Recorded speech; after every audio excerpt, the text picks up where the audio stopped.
여러분 안녕하십니까. 꼬집기도사의 유학 이야기 86회 86 시작하겠습니다. 제가 2달 동안 녹음을 못했고 또 녹음을 업로드 못해서 정말 죄송합니다. 컴퓨터가 고장나가지고요.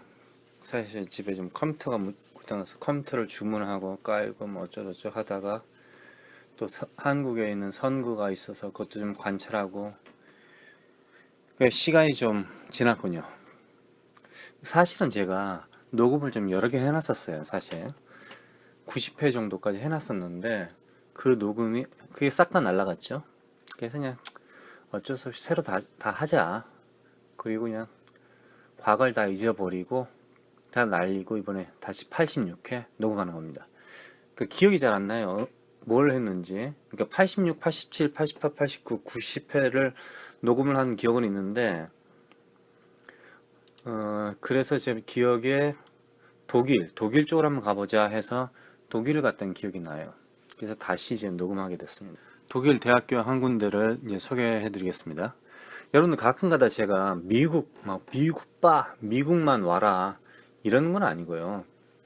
그러니까 많이 돈이 많다, 그래도 좀 그렇다, 괜찮다, 그럼 사실 미국이 가장 우리나라 사람들에게 맞습니다. 맞는다 이런 뜻이 뭐냐면요, 환경이 맞는다 뭐 그게 아니라 우리가 어렸을 때부터 보고 자란 게 미국 문화예요. 사실 미국 문화, 뭐 영화, 한국에서 극장에서 대부분 미국 영화를 상영해주지 뭐 유럽 영화를 얼마나 틀어줍니까? 일본 영화도 그렇고요. 그렇죠? 거의 대부분 미국이죠. 그러다 보니까 우리들이 자연스럽게 미국 문화에 익숙해져 있다 이거죠. 뭐 햄버거 가게도 있고, 심지어 스파게티 같은 식당 있잖아요. 그런 식당들도 미국을 통해서 오지 직접 유럽을 통해서 오지는 않는다 이거죠. 이탈리아를 통해서. 커피도 마찬가지죠. 커피도 스타벅스가 미국 거지 뭐. 근데 사실 스타벅스 회장이 어디서 배웠습니까? 그 스타벅스 커피를 이태리에 쭉 끌고 왔다 갔다 하면서 공부한 거잖아요. 실제 커피를 만약에 좋아한다, 그럼 이태리에 가서 공부를 해야 될 텐데 어쩌면 우리나라 사람들은 미국 가서 공부할 수도 있어요. 왜? 스타벅스가 미국에 있으니까. 그래서 제가 미국을 소개를 많이 시켜주는 거예요. 미국이 무조건 학비가 비싼데 어떻게 거길 가느냐 이렇게 말한 분이 있잖아요. 제가 옛날부터 계속 그랬죠. 유럽은 거의 공짜예요. 그냥 학교가. 그러니까 어차피 한국에서 밥 먹고 버스 타고 왔다 갔다 하는 거 거기서 유럽에 살아 이거죠. 다만 학교 학비가 공짜라 이거죠. 그럼 만약에 아르바이트를 한다, 한국에서도 아르바이트 했던 거 유럽에서 아르바이트 한다, 그럴 경우에는 생활비도 거의 들지 않는다 이거죠. 또 학교에서 공부를 열심히 하면은 당연히 장학금이 나오고요. 장학금이라는 게 뭐 학비 장학금이 아니죠. 학비가 공짜니까 뭐 책값이라든가 아니면 생활비라든가 전기요금, 버스요금 이런 게 나온다 이거죠. 그래서 제가 유럽을, 제가 옛날에 이제 한국에서 저 같은 경우는 이제 재외국민 아닙니까? 옛날에 제가 나왔을 때 유럽으로 만약에 갔다 그랬을 경우에는 처음에 경제적으로 어려움이 없었겠죠. 그래서 오늘은 독일에 있는 대학교 한 군데 잠깐 소개해 드리겠습니다. 저번에 했었는데 짧게 한번 할게요. 뮌헨이라고 그러는데, 뮌헨 아시죠? 뮌헨. 제가 이렇게 딱 보니까 문첸이라고 써 있더라고요. 이 독일 말을 제가 읽지를 잘 못해요. 근데 영어랑 비슷하기 때문에 단어를 많이 봤잖아요. 그러니까 딱 보니까 뮌헨이네요. 뮌헨. 뮌헨이라는 곳에 대학이 하나 있는데요. 스펠링은 LMU에 LMU. U는 유니버시티죠. LM은 러그윅 맥시밀란. 제 생각에는 뭐 맥시밀란은 아마 그렇게 읽을 것 같고요. 러그윅은 모르겠어요. 러그윅, W니까 러그윅 이렇게 되겠네요. 러드윅 자세히 모르겠어요. LUDWIG 그 다음에 대시를 하고 맥시밀란 유니버시티 뮌헨입니다. 이 학교가 괜찮은 거예요. 곧바로 그냥 뜨는데 학생이 이제 전체적으로 상당히 많아요. 5만 명 있고요. 외국인 학생들이 한 7천에서 7천에서 8천 정도 사이에 있고요. 미국 대학교처럼요. 이 학교도 독일 시험이라는 게 있어요. 독일 대학을 들어가기 위해서는 독일어 시험이 있죠. 그 시험은 당연히 고등학교 성적. 그걸 이제 원서에다 넣으면은 미국 대학교랑 다르게 내가 돈이 얼마 있다 이런 걸 재정에 대해서는 특별히 걱정 안 하셔도 돼요. 왜냐면 학비가 공짜니까. 학비가 공짜라기보다는요. 한 30인가 40 유로를 내야 된다고 하더라고요. 몇만 원 내는 거예요, 몇만 원. 그럼 이제 생활비 한번 볼게요, 생활비. 이 사람들이 말하는 생활비가 어느 정도인가. 개인적으로 집을 사용하고요. 개인적으로 방을 사용하고 전기요금 하면은 350에서 600 유로를 낸대요.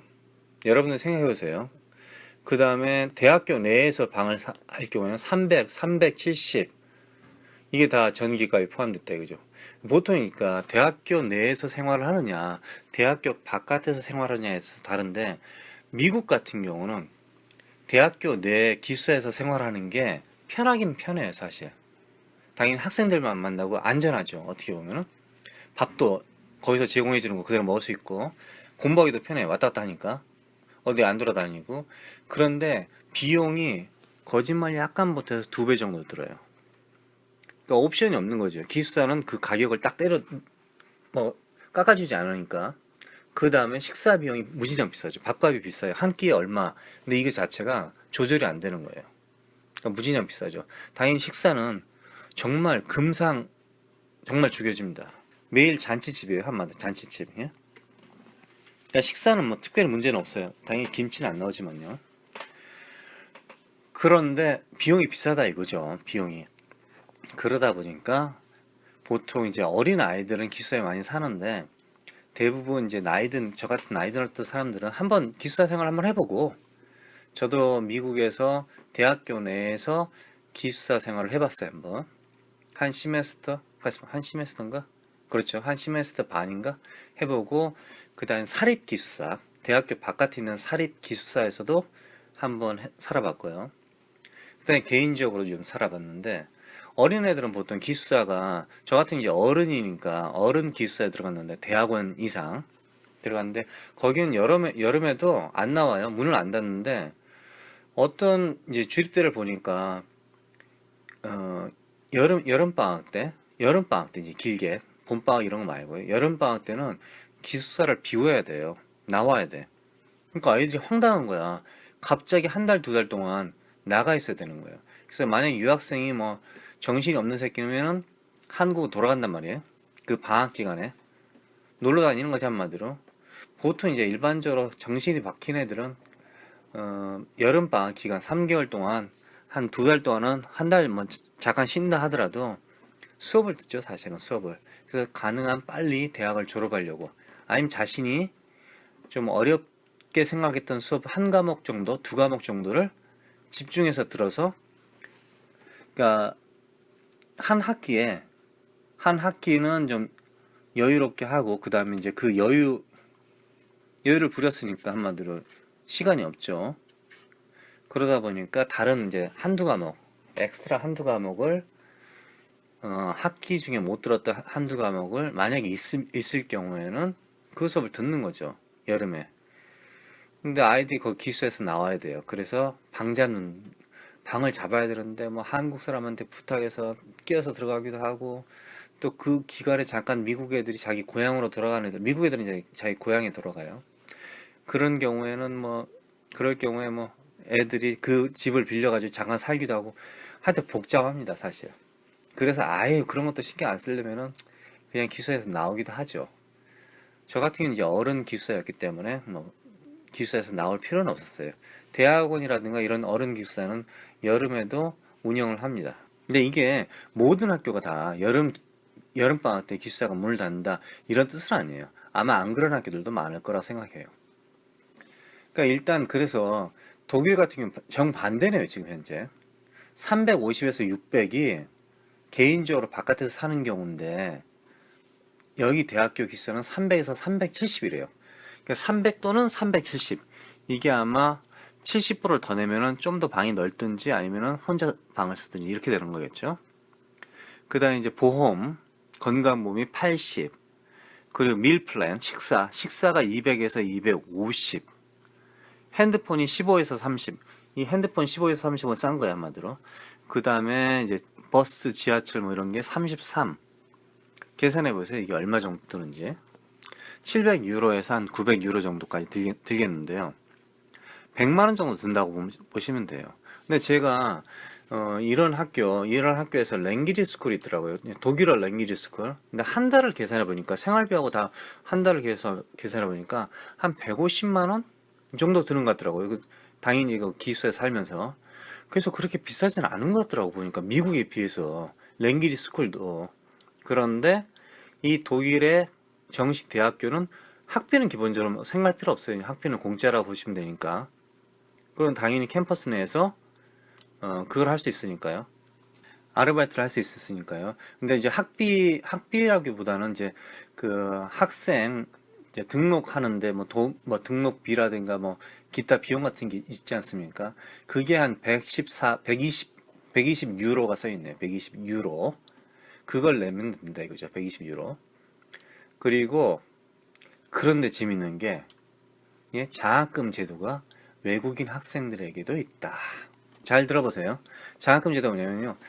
대학원생 이상 또는 대학교 3학년 이상 학생일 경우에는 그러니까 대학교의 학사 자격의 3년 이상일 경우에는 그때부터 장학금이 나옵니다.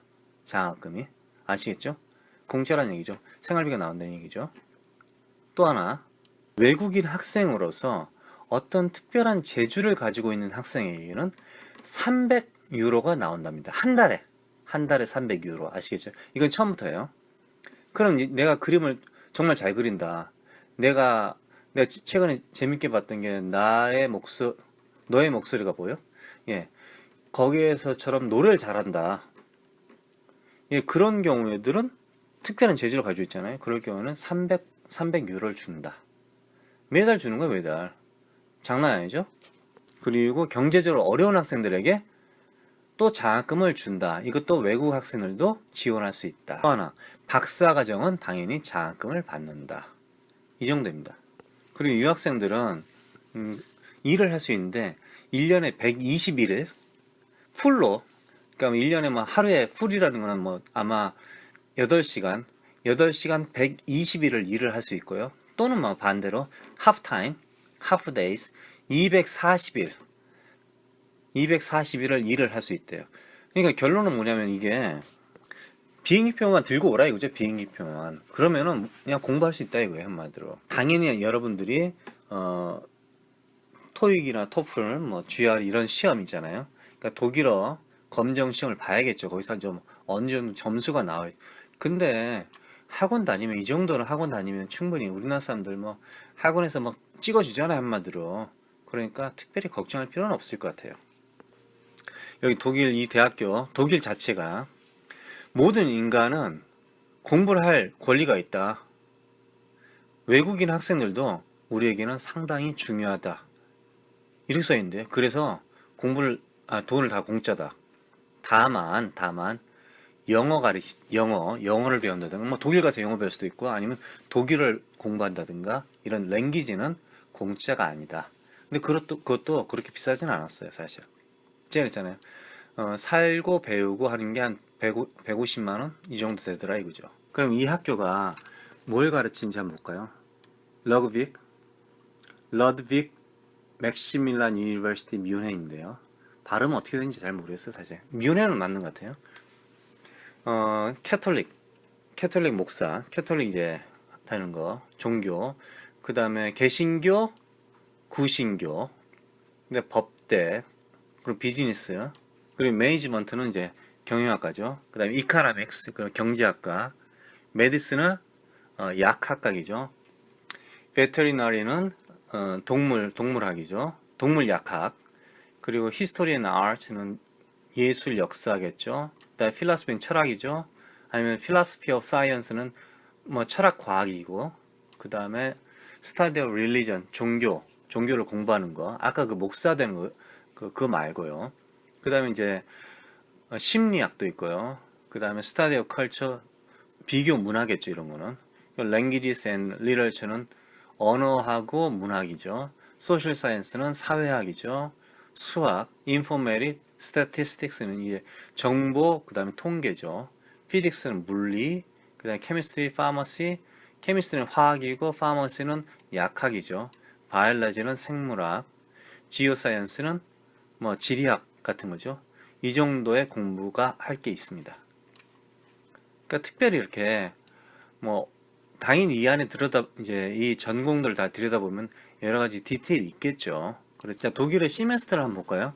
독일은 윈터 시메스터하고 썸머 시메스터라고 이렇게 표현을 하네요. 여기서 이 학교는 이게 일반적인지 아닌지 모르겠는데 보세요. 윈터 시메스터는 이제 10월 1일부터 3월 31일까지이고요. 그러니까 지금 이제 윈터 시메스터 끝났네요. 그 다음에 썸머 시메스터는 4월 1일부터 9월 30일까지입니다. 지금 이제 썸머 시메스터를 하고 있네요. 그럼 얘네들은 거의 쉬는 기간이 없네요. 밑에 보니까 있네. 보니까 윈터 시메스터가 예를 들자면은 10월 6일날 시작해서 그 다음에 1월 31일날 끝나고, 그리고 2월 1일부터 2월달 또 3월달을 쉰다 이거죠. 한마디로 방학. 그 다음에 이제 썸머 시메스터라는 게 4월 13일부터 시작해서 그 다음에 7월 18일 날 끝나네요. 그러니까 시메스터와 시메스터 사이가 2달 정도 쉰다고 보시면 되겠네. 2달 정도. 예. 그러니까 앞으로 한번 볼까요? 앞으로 스케줄. 올해 4월 11일 날 시작해서 7월 16일 날 학기가 끝나고요. 그 다음에 10월 17일 날 2016년 10월 17일 날 시작해서 2017년 2월 11일 날 끝나네요. 지원서 데드라인 한번 읽어볼게요. 지원서 데드라인이 이렇게 써있네요. 윈터 시메스터는 7월 15일까지 내야 되고요. 그 다음에 썸머 시메스터는 1월 15일까지 내야 됩니다. 1월 15일. 이건 일반적인 거예요. 일반적인 거고요. 사실 이게 데드라인이지만은 성적이라든가 하여튼 여러 가지 기타 비자 문제 때문에 그런 경우는 좀 더 빨리 내야 되겠죠. 그러니까 미국하고 거의 비슷한데 중요한 거는 학비가 없다는 거. 그냥 아예 까놓고 우린 장학금 얼마씩 준다. 까놓고 3학년 때부터는 장학금 준다. 이런 게 나온다 이거죠. 그러니까 학비가 안 든다. 돈이 안 든다. 생활비만 든다. 와라 그냥. 비행기 타고 와라. 공항에서 택시 타고 학교까지 와라. 그럼 그때부터는 우리가 책임지겠다. 이렇게 되는 거죠. 그런데 중요한 게 있어요. 독일의 대학교는 졸업하기가 상당히 어려워요. 제가 지금도 미국의 대학교를 졸업했지만은 제가 그 대학교를 졸업했을 때 정말 제가 운이 좋았는지 아니면은 내가 공부를 열심히 했는지 또는 미국 대학교가 상당히 널널해서 졸업하기가 쉬웠는지 또는 내가 외국 학생이라서 정말 교수들이 나에게 점수를 잘 줬는지 그걸 지금도 항상 고민하고 생각하고 있어요. 정말 미국 대학교는 한국 대학교보다 졸업하기가 어려울까? 근데 일반적으로 이렇게 써 있잖아요. 미국 대학교는 들어가기가 쉽고 그런데 이제 졸업하기가 어렵다 이런 말 하잖아요. 근데 제가 솔직히 말해서 한국에서 대학을 다녀본 적이 없기 때문에 그래서 제가 한국에서 공부를 했을 경우에 또 당연히 같은 열정으로 공부를 했을 경우에 어떤 결과가 일어날지 제가 모르기 때문에 함부로 미국 대학교가 졸업하기 어렵다 이렇게 말하기가 좀 그래요. 그런데 딱 하나가 있어요. 대학교를 졸업한 지 20년이 지났는데도 지금도 제가 한국의 군대하고 대학 졸업하는 대학교에서 공부하는 꿈 아니면 대학교 졸업을 못하는 꿈 그런 꿈을 지금도 꾸고 있더라고요. 그걸 생각할 때는 대학교 공부가 좀 어려웠나 그런 생각도 좀 하긴 해요 사실. 근데 지금은 여유가 있으니까 사실 그때보다 영어를 훨씬 잘하니까 그래서 여유가 있으니까 배째 이렇게 생각하니까 그래서 그런지 몰라도 지금 여유가 있는데 그때 당시에 여유가 없지 않았을까 그런 생각을 하는데 독일의 대학교는 소문에 의하면은 미국의 대학교보다 더 졸업하기가 어렵다고 합니다. 결론은 독일의 대학교는 한국의 대학교랑 비교할 수가 없다 이거죠. 항상 단순 비교로 한국 대학교는 수준이 낮다 이렇게 말할 수는 없다 이거죠. 단순 비교로는 그렇게 할 수가 없어요. 비교할 수가 없는 거예요. 한마디로 어떤 사람은 사과를 먹고 어떤 사람은 포도를 먹고 있는데 포도가 더 맛있다 그렇게 말할 수가 없잖아요. A라는 포도하고 B라는 포도 이 둘 중에 하나가 있는데 A라는 포도가 같은 종류를 비교할 수 있어도 다른 종류를 비교하기는 좀 그렇지 않습니까? 그래서 한국 대학교가 수준이 낮다, 미국 대학교가 수준이 높다 이렇게 표현하기는 어렵지만은 미국 대학교라든가 독일 대학교라든가 이제 유럽에 있는 대학교들이 좋은 점이 뭐냐면은 내가 돈을 내고 그 정도 뽑아낼 수 있다 이거죠. 한마디로 뽑아낼 자유롭게 공부할 수 있는 그런 공간이 마련되어 있다 이거죠. 제가 미국 대학교는 싼 대학교 많다고 그랬잖아요. 그러니까 그런 싼 대학교, 학비가 싼 대학교도 심지어 한국에 있는 대학교보다 공부할 수 있는 그 환경은 뭐 10배, 수배 정도 더 좋다. 이렇게 표현하고 싶어요, 사실은. 왜냐면 그 대학교뿐만이 아니라 마을 전체가 다 학생들을 밀어주기 때문에 그런 환경이 만들어져 있어요, 사실은. 잘 찾아보면요. 그러니까 독일은 아마 더 잘 돼 있을 거라 생각합니다. 당연히 맥주도 좋고 소세지도 맛있겠죠. 예. 오늘은 정확한 발음은 아닌데요. 러그비크 맥시밀란 유니버시티 뮌헨이라는 대학교에 대해서 소개했는데요. 이 학교가 상당히 아마 좋은 학교인 걸로 알고 있어요. 왜냐? 금방 제가 찾아보니까 금방 곧바로 딱 나오더라고요. 사실인지 아닌지 모르겠는데요. 이 학교가 500년 정도 됐다는데요. 이건 거짓말일 것 같기도 하고 제 생각에는 성균관 대학교 이런 느낌 아닐까. 하여튼 500년 됐대요. 500년. 500년 정도. 오늘은 여기까지 하겠습니다. 고맙습니다.